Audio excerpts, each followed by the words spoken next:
How's it going, everyone? My name's Alexander Petrie, the owner of Gaming Tracks Radio, and welcome back to another episode of Gaming Tracks. So, in the second half of today's episode, I'm going to be reviewing, yes, you heard it correct, Ocarina of Time Remake. How am I going to do that? You're just got to stay tuned to find out. It's going to be awesome. It's going to be epic.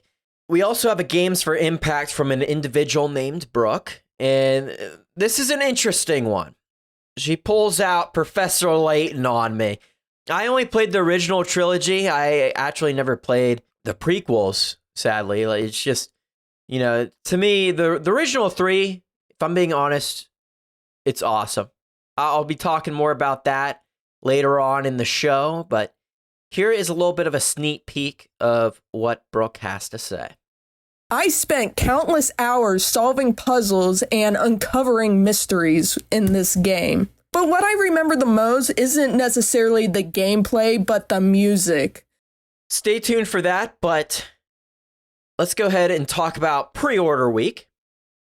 Yes, that's why I call it pre-order week, because we got two controversial pre-orders, might I add. The first one, I kind of just want to glance over, just quickly talk about it, is the Steam Machine. Now, upon initial realization, I was just like, to me, I actually felt really bad. They couldn't really avoid, the only way to avoid this is, honestly, if they released this Steam Machine a couple years back, if I'm being honest. The $1,000 price tag. Now, let me just tell you, a lot of people are sitting back and they're saying, without a controller. This is my gist of it. So if you purchase a Steam Machine, first of all, you must have a lot of money to begin with. This is such a niche sort of audience, in my opinion, because you're looking at someone who, in my eyes, I see this as someone who owns like a PlayStation. They have no interest in owning a PC, but just wants to get into the PC game market. So, if you're someone that already owns a PC, you'll never buy this. Some people out there, I've seen some people even talk to me about this, questioning why would they not include a controller. This is why, because if you're playing on PC, let's say you want to play Forza Horizon, or let's say like Final Fantasy or something of those sorts, you could just hook up an Xbox controller or a PlayStation controller or whatever you need to play this game. It doesn't even have to be a Steam controller. It's not a compromise. It's just Valve trying to make it so that they're trying to make it affordable by any means necessary. And I do mean by any means. Valve is completely aware of the whole chip shortage. So they had to do a controllerless option, which, in my eyes, I'd say that's pretty smart on their behalf. But stepping away from all of this, let's move on to GTA. So I have a really controversial take on this. It's got to be great. So there's some things that I kind of just shrug off. I don't agree or disagree with it. But I would like to start off by talking about the thing that I am highly against. And this is why I would like to call the $80 paywall. It's ridiculous. It's this sort of, you buy a game for $80 and you got this paywall that forces you to spend an extra $20 to obtain what should be the standard game. And the Ultimate Edition is the quote-unquote standard. It really is. They don't label it as the standard, but everyone knows that is the game. The game that's marketed, that's labeled as the standard game, the game that's marketed as the base, is what I would consider the light. This is the GTA 6 Lite. And they purposely sold it for this as a sort of like hint, but it's kind of like a BS sort of nod, but this is like the pro-consumer model, which honestly, in in my personal eyes, I don't see how this is pro-consumer whatsoever.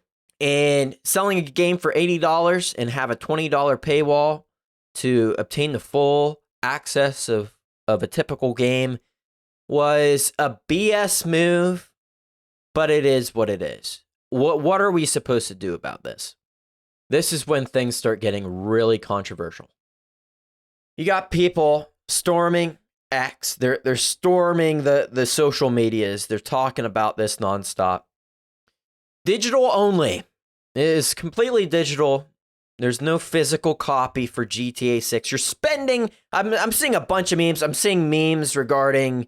I saw this regular show one where you got like Mordecai punching an empty box and out comes a digital code and hitting Rigby. That one's really funny. I love that one. So you're spending $80 for a game and it's nothing more than you open it up. It's just a code. No physical disc. To me, hate me all you want. I honestly don't care. I want to share my opinion. I think it's best suited if it was Rockstar to pump the brakes on this. Like for Rockstar to say, this is it. This is what we're going to do. Digital only. And I kind of agree with it. Why do I agree with this, you might ask? The main reason is because everyone in their right minds knows that digital is going to be the future, whether you like it or not. Do I like it? No. Does anyone else like it? No. We all don't. But this is the future. This is what they're trying to push, whether that's digital or physical. There's going to be positives and there's going to be negatives. So my biggest takeaway from this, it's only no physical. There's no physical. These are the same individuals, not all of them, but they're the same individuals that pay and have thousands of Steam games that are digital only. And I'm like, what is this? Just the exception? Or, oh wait, no, I'm just saying this for the console players. Okay, this is the thing that I cannot stand regarding these individuals. Okay, I'm just gonna be flat out and say this. Consoles are slowly becoming PCs. This is what I'm talking about when the future is changing. Consoles, and you can see this. You see this with the Steam machine. It's like this hybrid. They're slowly becoming PCs. This is what it's going to be in the future. Look at the PS5 Pro. Look at it. It was discless. You want to play your console with discs? You gotta buy that separately. Do I agree with that? Not entirely. But this is the future. This is the future. I look at the PlayStation 5 Pro and I'm like, this is a little glimpse of what the next console generation is, because the PS5 Pro is the next step. And looking ahead, I see nothing more than Xbox Project Helix and the PlayStation 6 being entirely discless. There is no disc version whatsoever, but if you want the discs, that's a separate add-on. That's how it's going to be. And people are sitting here crying, they're complaining, they're upset. And I get that. I get that. There's a lot of people that are out there who are hobbyists. There's a lot of businesses out there that require this stuff. And I feel you for that. But when technology advances, it's the same thing with AI. And trust me, I don't like any of this. But as technology advances and things become easier, we're going to lose the nostalgia and the attachments of what made certain things so great. Looking ahead in the upcoming generations, we are quite literally looking at base PC modeled consoles. That's what they are. That's what the PS5 Pro is. It's a low modeled PC for gaming. For gaming. And I mentioned earlier about drawbacks in positives. Okay, earlier I was talking about, okay, where's the benefits in this? Okay, what is the drawbacks of going digital versus the positives? So I have stories about instances when I was younger, okay? This was when I was younger, of SSX Tricky. I've already talked about this on the radio show of how much I love that game.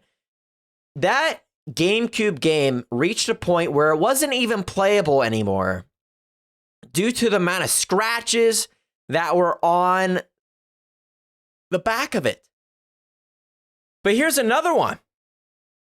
I used to own Tomodachi Life on my 3DS. And one day I picked it up, it had a dog bite through it. It had a complete dog bite. It was from our Chihuahua. His name's Rudy, by the way. He's so cute. I make it sound like he's some kind of devil. No, well, technically he kind of is. But anyway, he's cute. He's like this small teacup, you know what I mean? Like he ended up sleeping with me the other night. But anyway, back to what I was talking about. I'm angry here. I'm angry.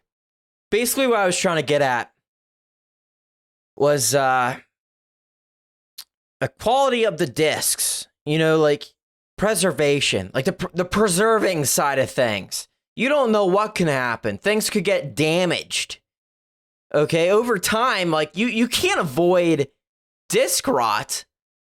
Like you look 50 years into the future, we haven't lived long enough to see what would happen 50 years in the future.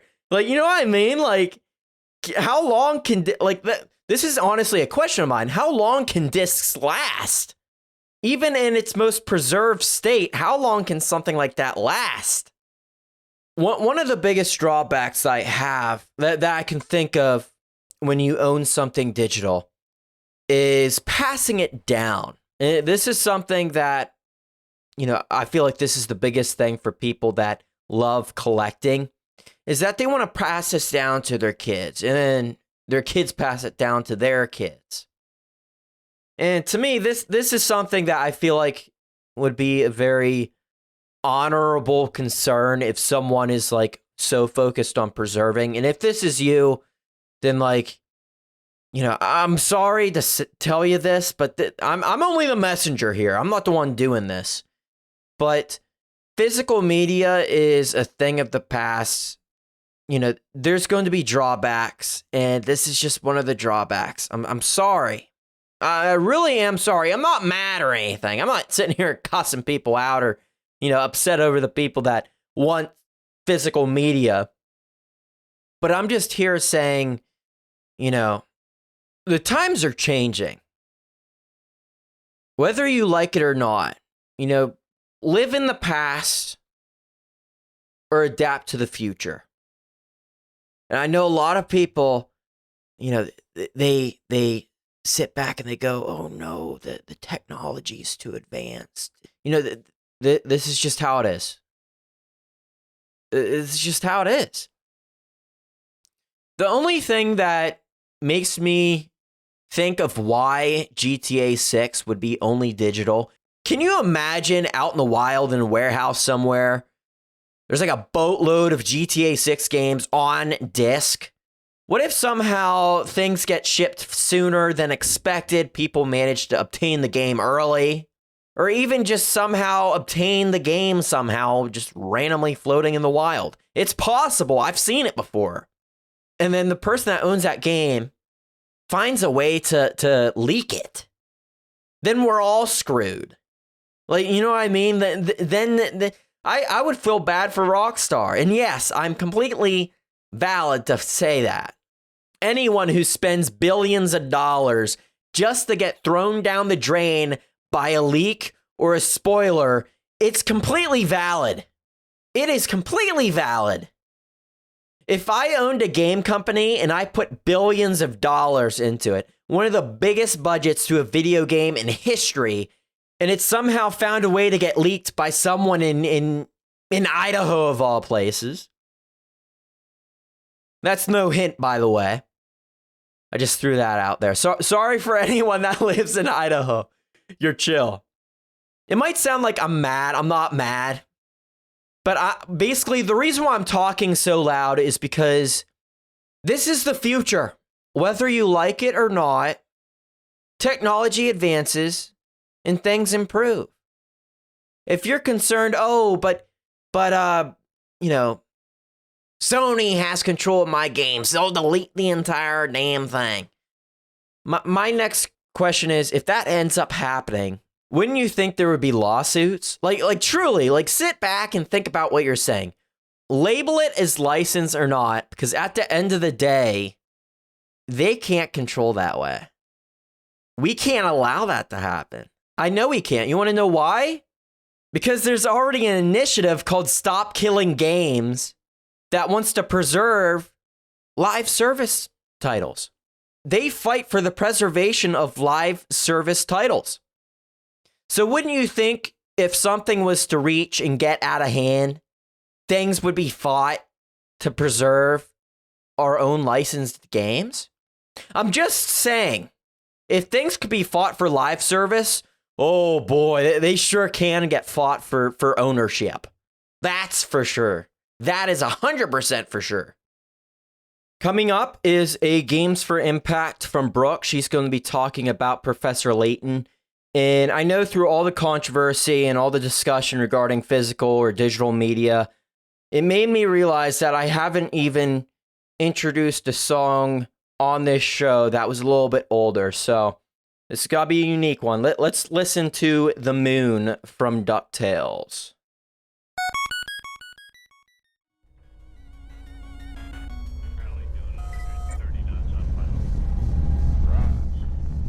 It is time to brace for impact. Brace for impact. 5, 4, 3, 2, 1.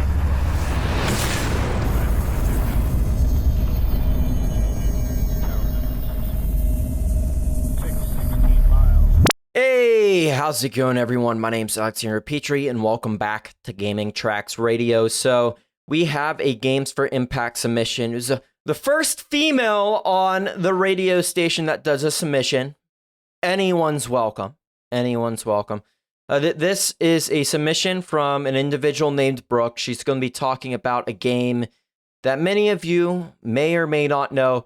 This is a game that I've been dying to see in Super Smash Brothers. This franchise needs to be in it. I would do anything to see Professor Layton in Super Smash Brothers. But she's got to be talking about Professor Layton and how that game impacted her life. Take a listen.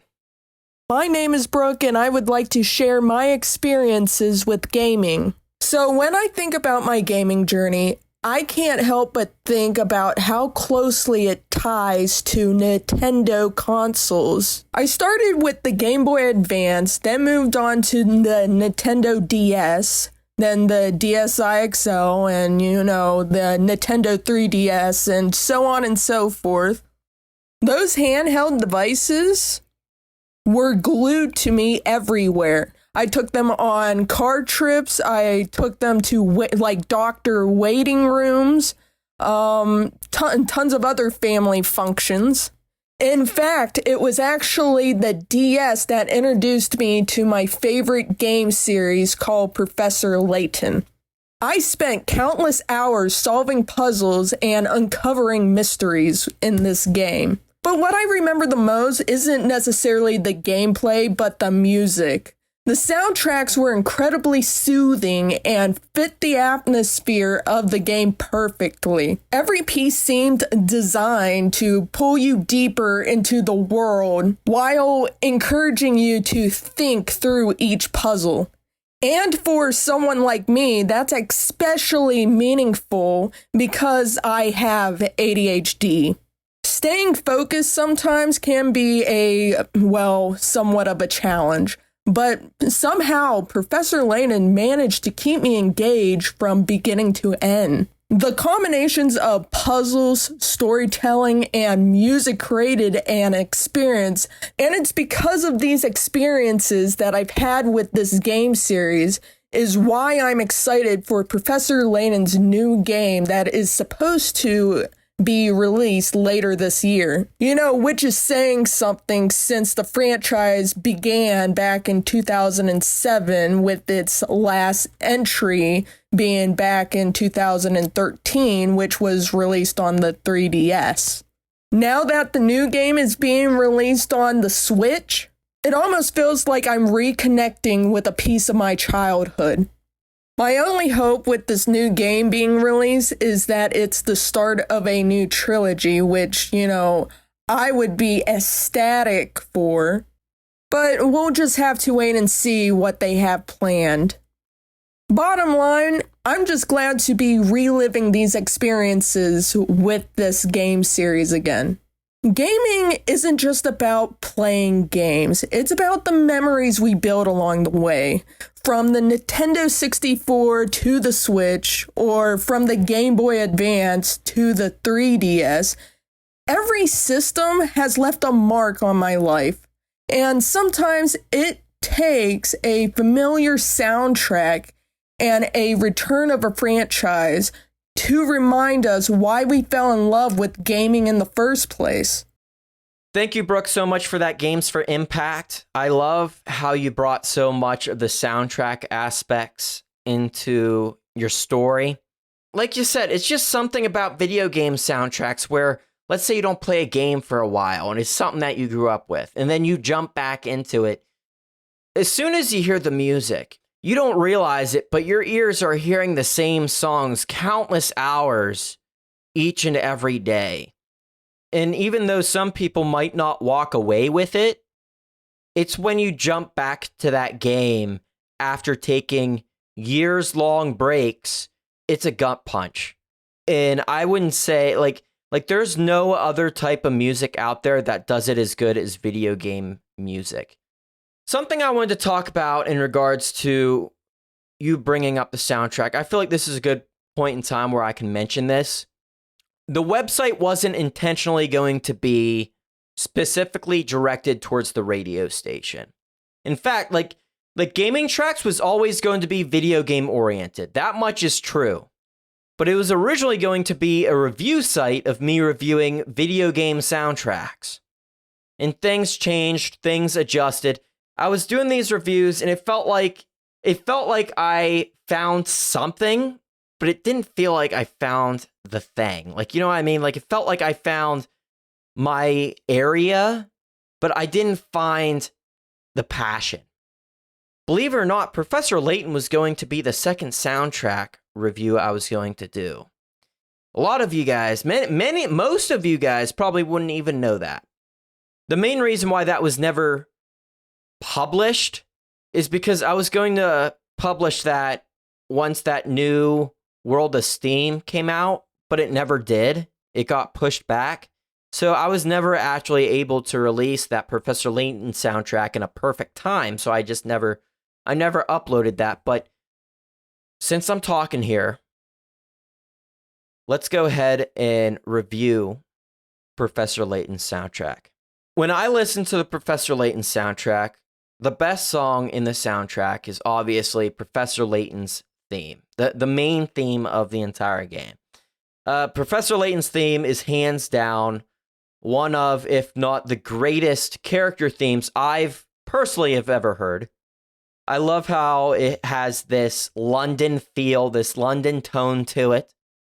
I love the accordion halfway into it and how it goes up and down and up and down. It just sounds it sounds complicated, but it sounds very catchy. And to me, that is one of, if not the best songs in the entire series. I think that songs like About Town or Puzzles fit the tone of what the game's trying to do. It's a little bit repetitive, but it doesn't distract you. And to me, that's like you mentioned how you had ADHD. The soundtrack to this video game does its job, and that's what I think this video game does so well with its soundtrack.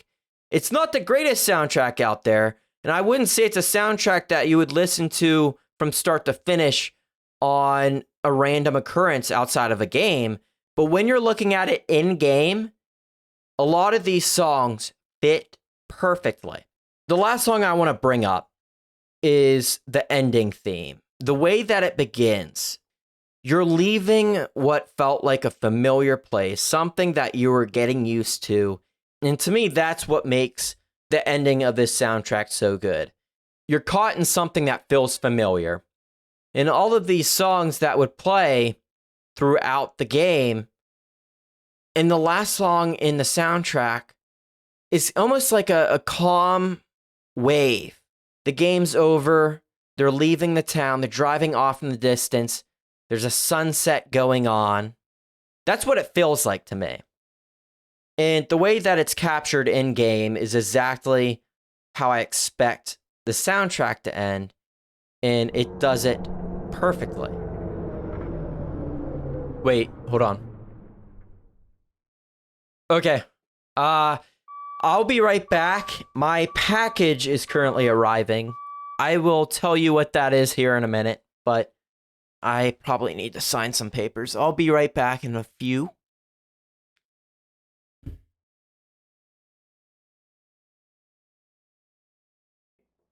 You can bring it through the front door. Just come on. No, not on the flowers. Oh my gosh. Dude.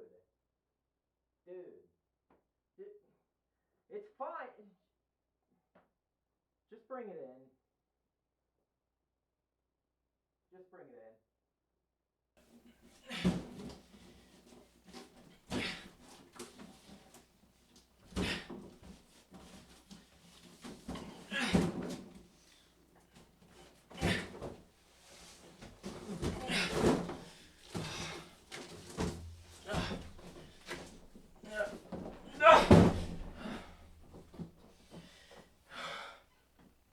Okay.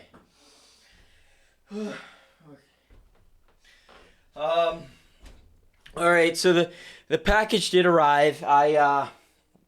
Give me a couple minutes. Let me open this up. It shouldn't take that long, but actually, wait a minute. Hold on.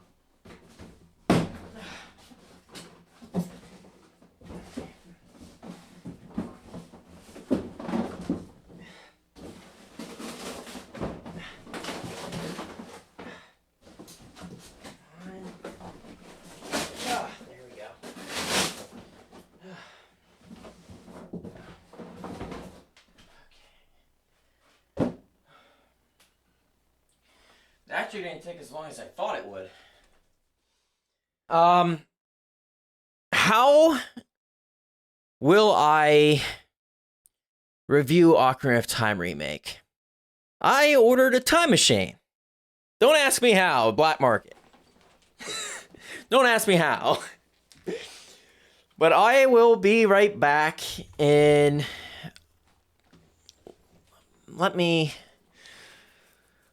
Let me set it up so that I can play a song here and be back after that song ends.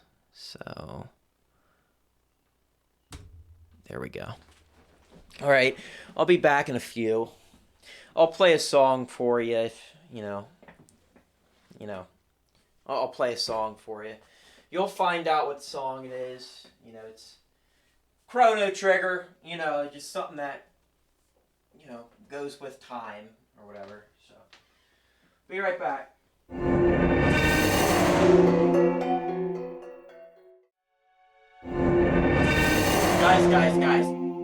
Guys. Ugh.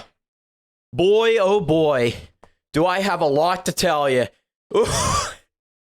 First of all, okay, so GTA 6 ended up bombing. It's honestly crazy. There's no way GTA 6... It didn't even get nominated for Game of the Year. I could not believe it. It didn't even... It had several bugs. It was, Guys, it was just crazy just seeing the uproar on social media. I think what made people just as irritated is that Mixtape managed to earn a spot for a Game of the Year nomination. I personally, I looked at that and I questioned, I was like, what? There's no way. I thought I was entering a freaking parallel universe or something. Sadly, Ocarina of Time didn't get a nomination either. And it wasn't because it wasn't bad, but no, they ended up releasing it on December 11th of all times, I really don't know why. It actually caused me to jump twice because I thought it would come out like middle of November when it first released back in 1998. I thought they were doing like a whole anniversary thing, but no, they just released it on the 11th. I'm not really sure why. For those that want to know, I looked at Metacritic and it was sitting at a 93. So it's not the big perfect game that everyone thought it was going to be. There was some issues that I had with it, but I'd say for the most part, like the art direction and the additional villages, like they added more villages, which I just think was such a needed addition.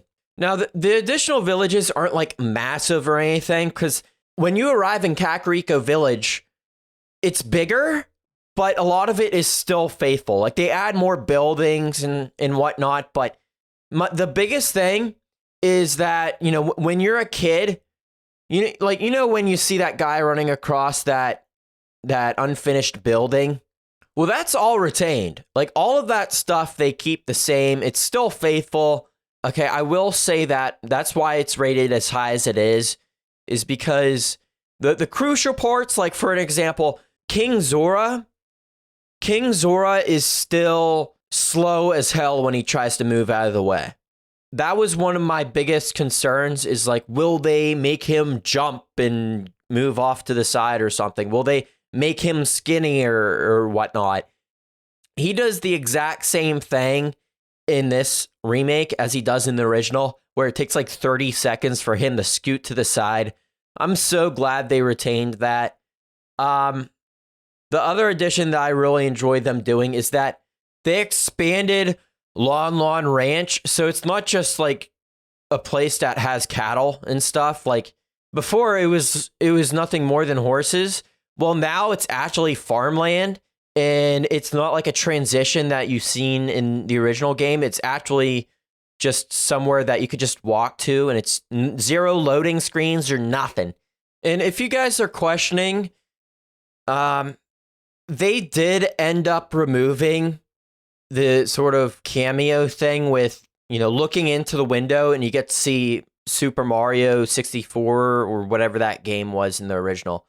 But they did end up removing that. That was one of the things I wanted to see if they had. Like, I thought they were going to add Odyssey or something more modern, but there are no windows that allow you to peek with inside the castle anymore, which what they ended up doing is that entire garden piece for, you know, when you meet Zelda, they make that section look so beautiful. Like it's crazy. Like just the way that the sun rays beam when you first see Zelda, like it honestly reminds me of when you first enter the Temple of Time.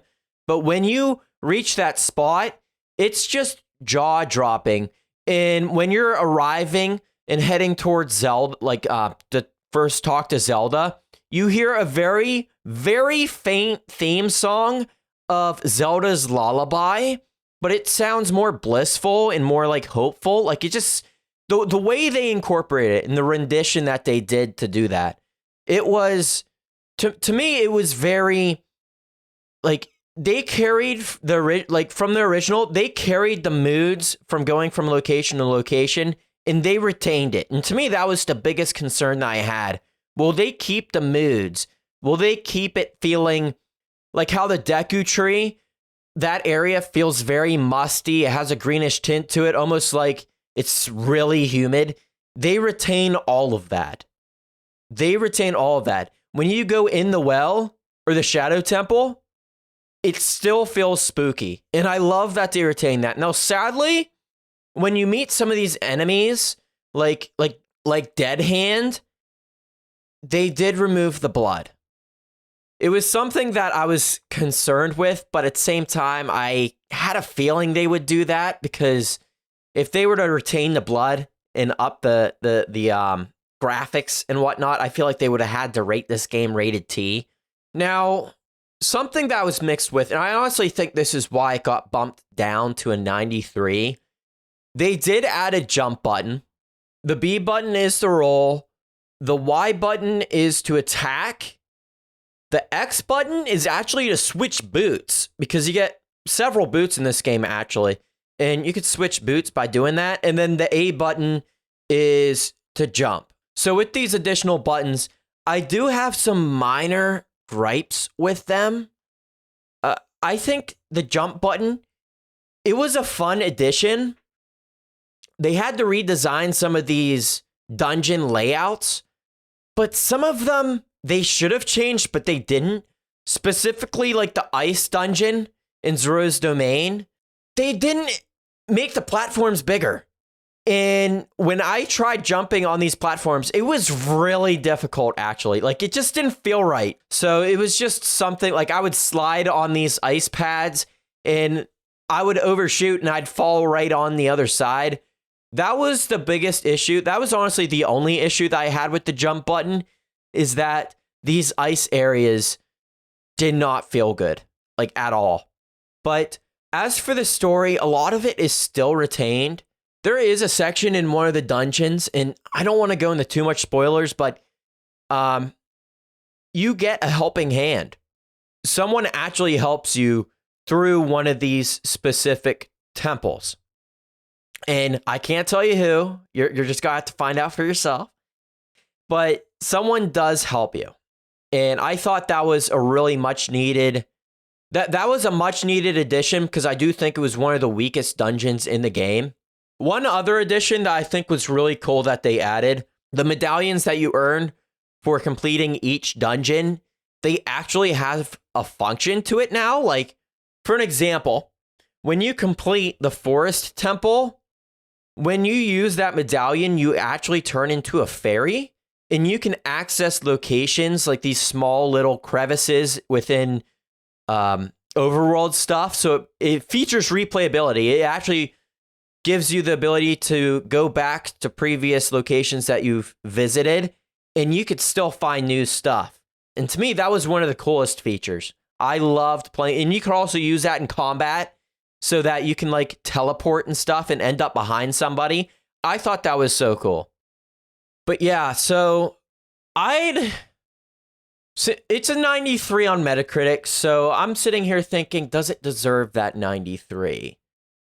Like I said, I think the jump button wasn't necessarily needed for this specific playthrough, especially since when you could play as a fairy. But once again, the 93 that they pulled off on Metacritic, I say it feels pretty accurate. I think the game, does it deserve to be a 99 like the original game? I'd say no, because the game back in 1998 was such a revolutionary push. Like, it was just so revolutionary on the dungeons and the 3D designs. But everything about the game is awesome. Like, I just love it. I just think the jumping, there were specific parts that I felt like was lacking. If they were to retain the jumping like it was in the original game, I think they could have... I think the review score could have been higher. For me, I'd probably review this game probably a 9 out of 10. I think that the game is fantastic. I'd say this game is definitely worth picking up in 6 months. Dude! What the hell are you doing? What are you doing? What do you mean what I'm doing? You told yourself you would never do review scores. What are you? Are you turning corporate? No, I'm not turning corporate. Are you becoming greedy? Stop. No, I just think if I'm doing a game review for the future, you think it would be pretty handy if I'm out here giving the message that this game is actually pretty solid. It doesn't matter if you have a time machine or not. You don't slap reviews. You're just going to become like IGN. Everyone looks at IGN and they become a laughing stock. But I'm not going to become a laughing stock. My review scores are going to be honest and accurate. Mr. 7. What would you review the game score? What was it? Like a 9 or something? I can't even remember. Yes.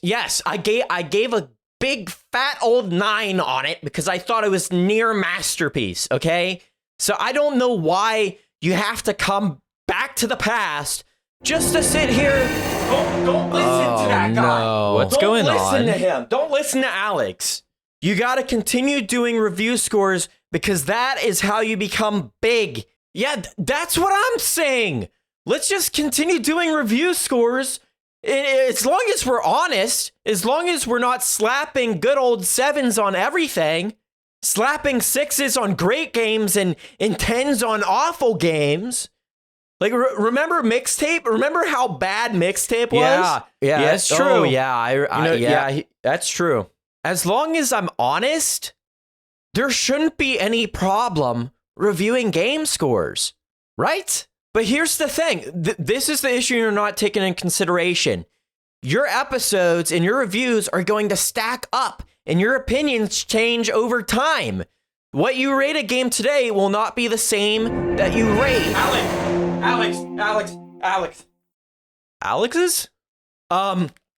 Anyway, don't do review scores. Everything's going to crumble to the ground. Your entire radio station will plummet. Everyone's going to hate you just like they hate IGN. Hold on. Don't do it. Are you sure about this? Or yeah, like how far in the future are you coming from? Because for me, it's working great. I want to say it's been like 5, maybe 6 years. It doesn't matter how far in the future we're coming from, because I told you guys doing review scores is an awful idea. Hold on. Okay, just you said it's been 5 or 6 years. So, how far in the future is everyone else? Like, Alex number 2.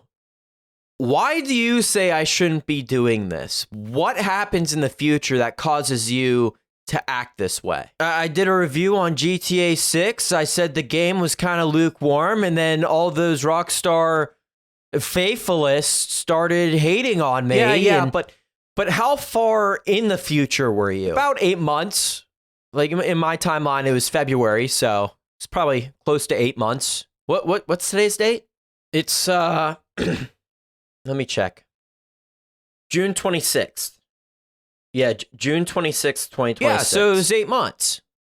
What were you getting at? Like, continue? It got close to the point of no return. People started hating the radio station, and really? And they were still tuning in, don't get me wrong, but it seemed like people weren't enjoying me as the host. Huh. See, that's the thing. You're not far enough in the future yet, because Hold up. Alex 3, how far in the future are you? 2028? Does Elder Scrolls 6 come out? Or what? It doesn't. I don't know why. I honestly think Bethesda might go under. They haven't been doing very well for the audience. What about Kingdom Hearts? Does Kingdom Hearts come out? Yes, that actually does come out, and that game is surprisingly awesome. It's honestly, in my personal opinion, it's the best Kingdom Hearts game yet. What about Revelation? Is Final Fantasy VII Revelation good? Yeah, I want to know that too. Is that good? Alex 4, would you want to tell him? The game gets delayed pretty significantly. It gets pushed off to December. Are you serious? Oh my. Why? They didn't actually clarify why it got delayed. I'm assuming there was bugs with the Highwind or something, because when it released, there was some Highwind issues. What about Calabra Bash? Because to me, that game just seems very skeptical. Well, this is going to be hard to believe, but they're currently on Calabra Bash 4. Nah, are you serious? Yeah, and you're not going to believe this, but the 4th one has a 100% on Metacritic for not only critics, but also user score. Wait, hold on a sec. What is Calabra Bash? I'm so glad you asked. It is the very first AI-generated video game.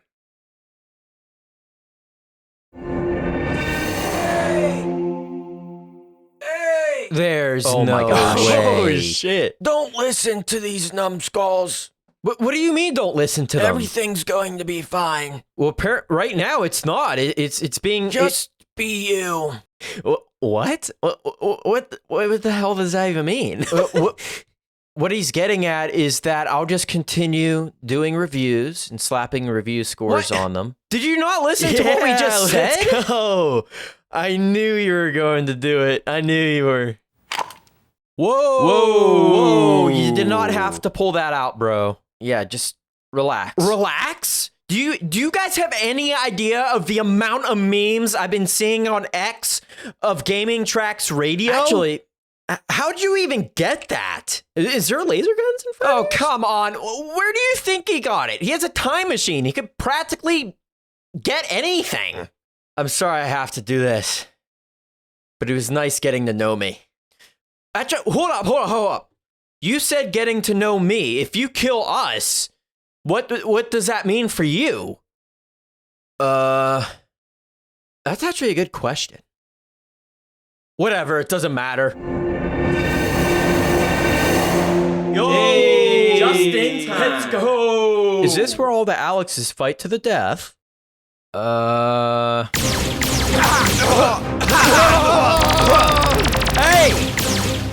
Follow me! Come through the store. So, you're Alex 3, right? Yeah. You got any solutions? I have one, but it requires a sacrifice. Well, it sure in the hell ain't me. I need to finish up this episode. Okay, but look at this. Where'd you get that? I snagged it off of Alex 4 when he wasn't looking. In 3, 2, 1. Gosh.